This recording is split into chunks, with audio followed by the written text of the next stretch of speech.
Yo, what is up guys? Welcome back to a brand new video. Today I'm gonna be showing you guys the first F1 Esports race of 2020, the season where I won my first F1 Esports title. We're gonna be starting P5 on the grid with our teammate Danny Bresnay, I think in P3 ahead of us. The footage is a little bit laggy, which is a shame, but future races are going to be very smooth because I've already seen the recording of those. So yeah, it's a shame that it's a bit laggy, but also there will be no sound, no engine sound. All you will be able to hear is the team radio from me, Danny, and the race engineers. So yeah, let's get into it. So yeah, starting P5 on the grid with Joni Tormela, Marcel Kiefer, Danny Bresner, and Nicolas Longue ahead of us. As you can see, it straight away starts lagging, which is annoying, as it's super nice to see the start, of course. We didn't get a great start, but still we managed to maintain position as everyone else around us is on mediums as well. Only few people ahead of us that are starting on softs are Danny Bresnay and Joni Tormela. So I expect them to both take P1, P2 in the coming corners, as the pace advantage is quite big around here on different tires. So yeah, footage is really laggy now as we jump almost half a lap forward. It will improve during the race, so no worry. I think after 3 or 4 laps it will be quite a bit better. But yeah, as you can see, I think Danny had a little incident with Nicolas in turn 4, but so that's why Joni Tormela got P1 at the start, or in turn 3 or 4. But anyway, yeah, we managed to maintain P5, which is good for now. We're P3 of the medium runners. I expect medium to soft to be slightly faster. And for now, I just want to stick in the DRS terrain and manage my tires, and then maybe at the end of this medium stint push really hard to try and get to P1 of the medium runners. I don't think Marcel Kiefer will be able to stick in the DRS. I think that's extremely hard and maybe even impossible. But yeah, my teammate in P2, so good start. He managed to pick up 1 position. As I think JD is trying to refresh the footage now because it's very laggy, of course, and he wants to fix that. So yeah, there was nothing we could do about this at the time, as it was something with my live view, the recording. As JD is just recording the footage we get, so the footage we were getting was really laggy. Luckily for future races, it was fixed. So yeah, that's good. But as I said, first 3-4 laps were the worst. After that, it was getting better and better. So yeah, for now I'm just gonna try and save tires and see how this race is gonna unfold. So we're moving on to lap 8 now. I've skipped through those 6 laps simply because nothing was happening. We were all driving in a train. But now we're coming up to the pit stop phase in a few laps, and here you can hear the team radio from me. Can you see how much the Williams behind me is behind me? I'll check, hang on.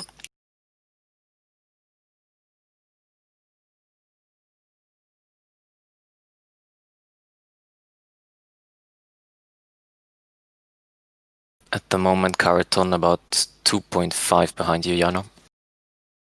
Okay.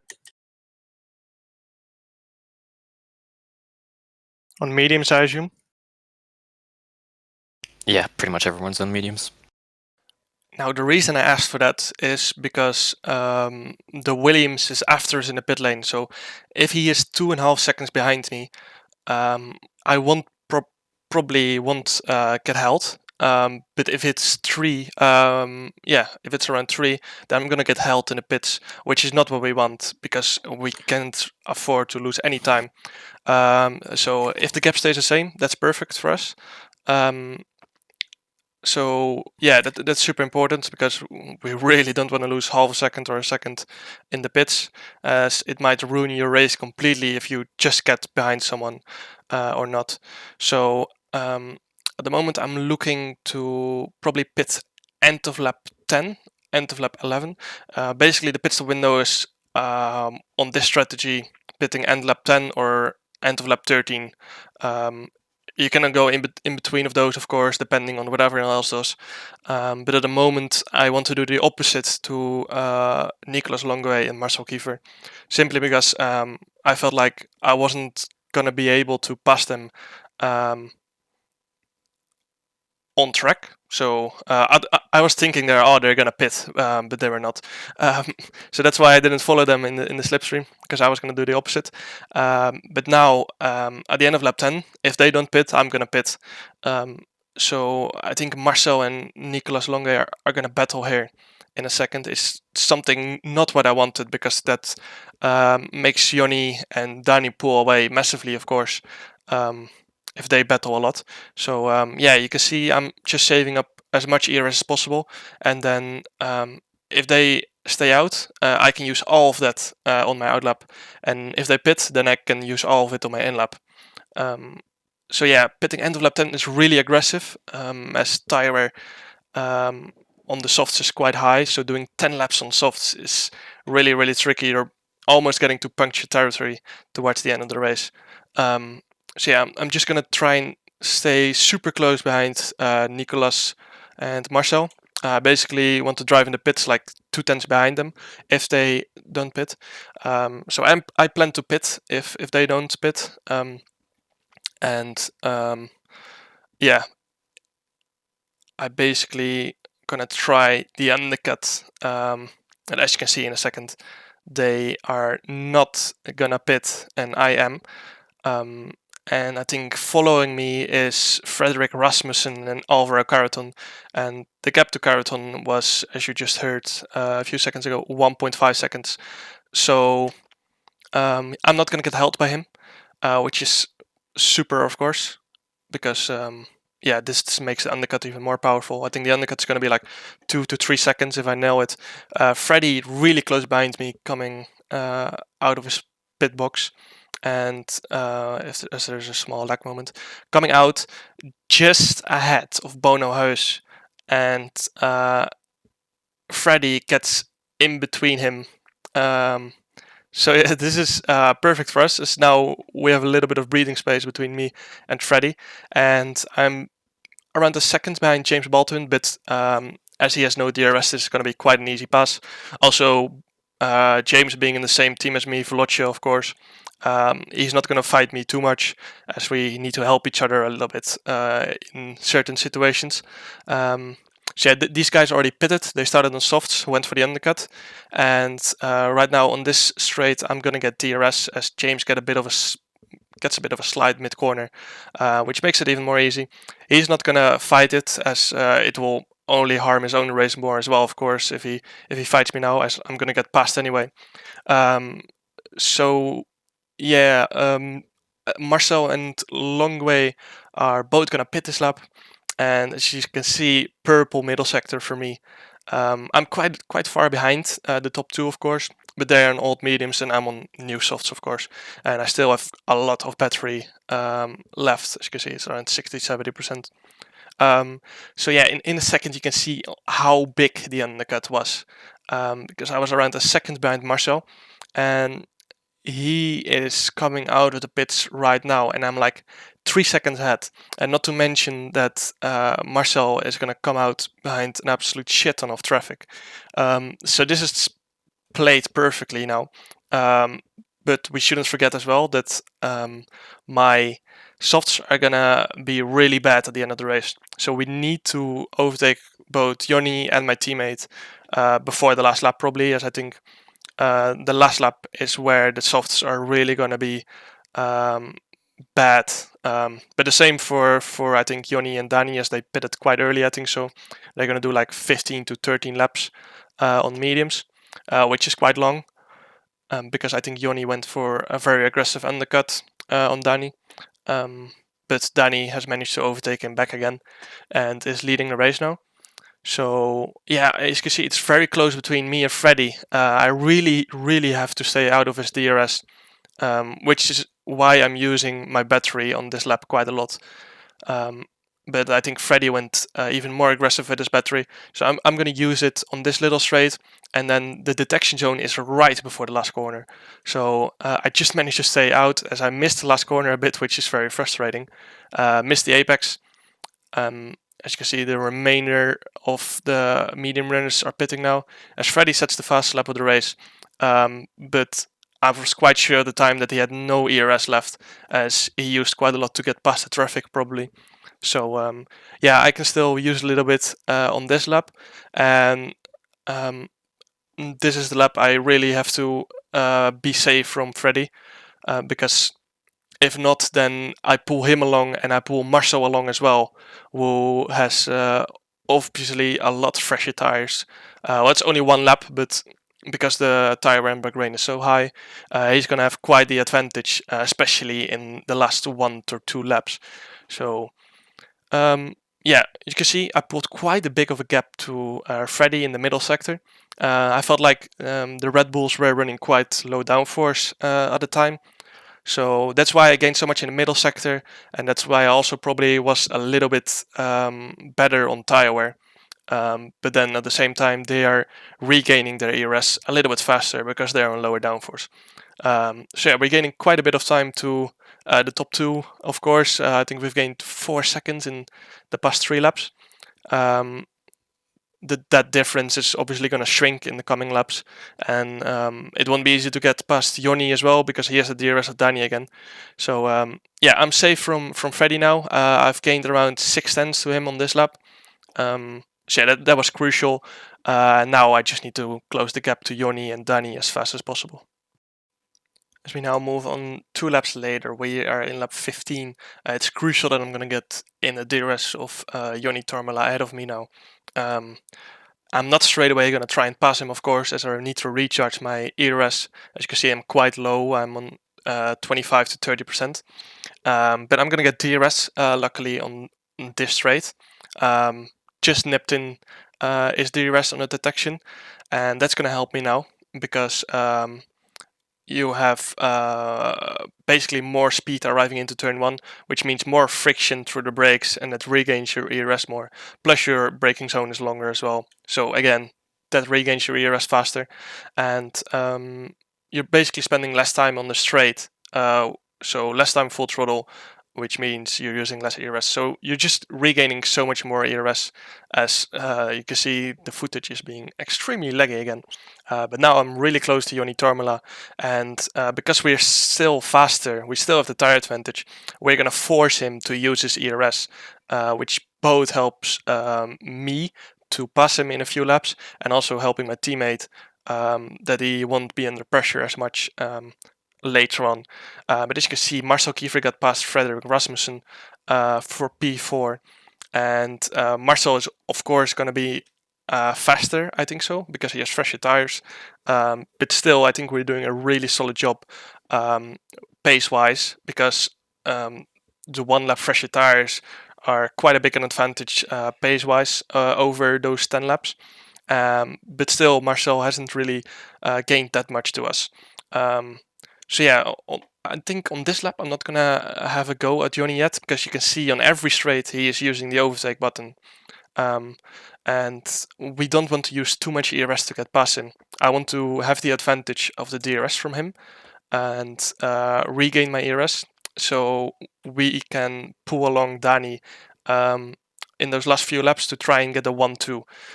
So again, Joni used some overtake there. We are not, because I want to recharge my ERS. But at the same time, it's tricky because we can't wait too long anymore, as my tires are going off as well. And Marcel behind me is coming as well. So every little straight, Johnny has to use some ERS, some overtake. And every straight he does that, he's starting to run out as well. And as you can see in the last 1.5 laps, I have not used my overtake button once, because I want to go for it in one go. And he has to use it all the time to just stay ahead, which he's doing well. But eventually he's going to run out, and then we're going to pass him pretty much. But him being an AlphaTauri, he's obviously wanting to hold me up a little bit, so he can have or give Red Bull an advantage. Because you can see Marcel has gained 6 tenths to me on that last lap. But of course, we didn't use any of that overtake. So we still have some more pace in our hands, which I'm going to use on this lap. On this lap, I'm going to use the overtake again. You can see Yoni just pulling away on this little straight. That means he's just using the overtake button. But eventually, after this 1.5 to 2 laps of using that overtake on every little straight, he has run out. And now we're going to attack. You can see he used some overtake again on the exit. But as the screen freezes again, which is annoying.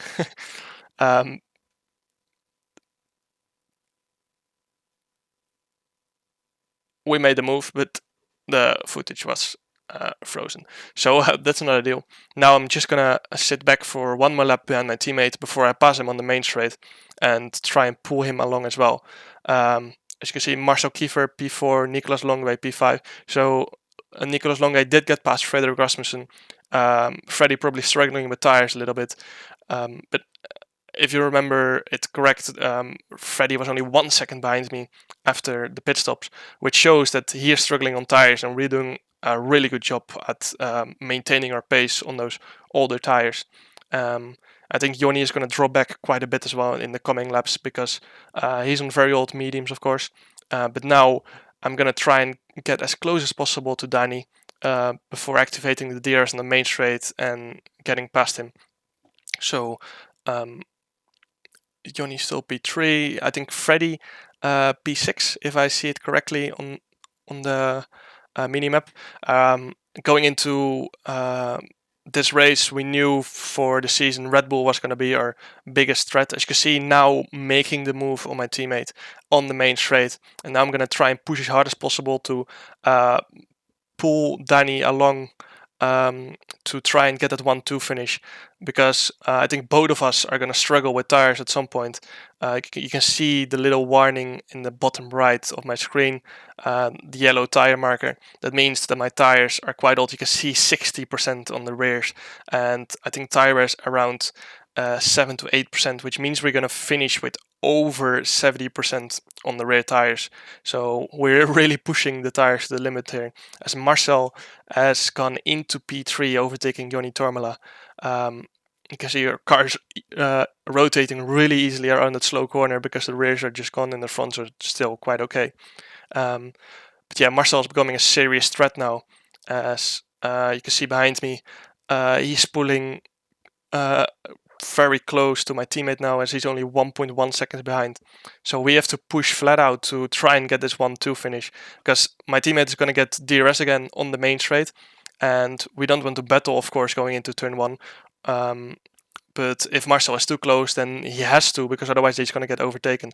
So I'm pushing as hard as possible here to try and get that 1-2 finish, simply because starting off the season with a 1-2 will be an absolute dream start, of course, but my tires are fading away really fast as I'm using all my overtake on this straight here.